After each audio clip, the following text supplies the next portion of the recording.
great question. How do we get to the finished part faster? At the end, I think it's about the whole process chain from the design to the finished part and integrating along that process chain. So I want to give an example. The conventional application of a drawbar that holds the spindle in a machine tool together. That is normally made on 6 stations, from roughing over chrome plating, heat treating, and then finish grinding in the end, right? So it involves multiple stations. Additive offers the opportunity to integrate that all into one setup. Programming the part with CAD/CAM software, then making it on a hybrid DED machine allows us to first rough the shape, then do a hard coating with a high-speed steel, and ultimately bring it to final shape and final hardness in one setup. So that is one good example how additive is providing a benefit in integrating that process chain and creating real value for the end user. Where do we see the biggest benefits in the industry and how do we drive innovation? At DMG Mori, we are working directly with our customers from the sales all the way back into the factory. So what that does, we collect all that customer feedback and feed it back into the design and development of future machines. So really we're at the forefront understanding what the users in the industry need.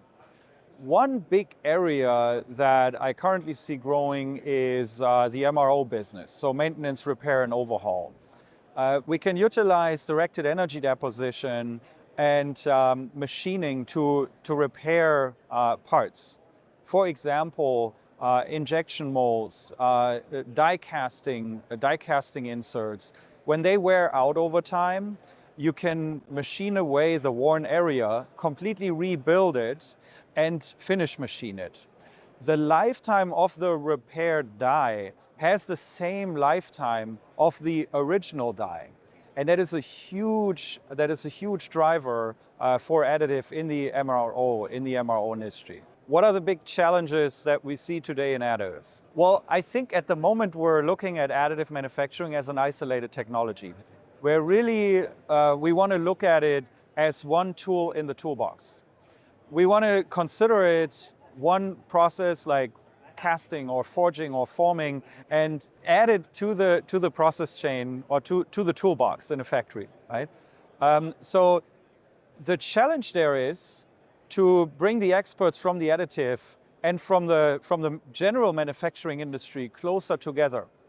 Understand the benefits, the advantages, but also the challenges and the restrictions. And we need to be honest to ourselves, understand the restrictions, and then draw from the conventional processes like machining or grinding and add it to the process chain where beneficial. So the question is, where do we see successful products? Well, at the moment, DMG Mori is making about 2,600 parts per year on their own additive machines in 4 factories around the globe.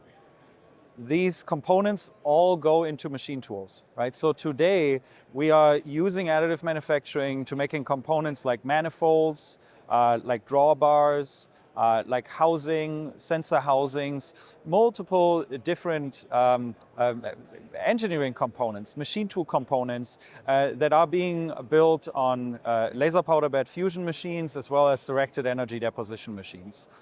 And we expect this number to increase over the next 24 months from 2,600 parts to 9,000 parts per year. So I think this really shows how additive can contribute to the production of reliable machine tools.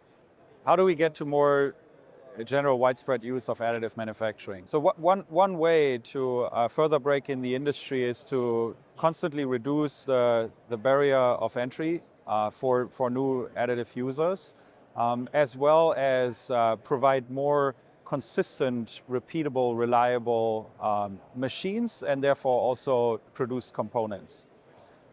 So it's in part, it's about educating the manufacturing industry how additive can benefit them, but also how they can utilize additive manufacturing. What is required to set up additive manufacturing as part of the production. So it's in part education. It's also making the equipment, making 3D printers in simple terms, making them easier to operate, making them more reliable, and really build a machine tool in the end and make it more similar to machine tools. So what is the biggest key takeaway and what is DMG Mori doing? At DMG Mori we are driving machining transformation. So that involves the next evolutionary step in the industry. On the machining side, automation solutions, software solutions, and advanced technologies such as additive manufacturing. So I believe that it is a cohesive effort in advancing the industry, and additive manufacturing is an important stepping stone. We are today developing and manufacturing additive technologies in 4 factories around the globe, in the US, in Europe, and in Asia. So we are drawing from the different experiences and ideas in the market, building that into our additive equipment and supplying the markets with different solutions in the powder bed and the powder nozzle space to really enable the machining transformation we are seeing to come in the industry.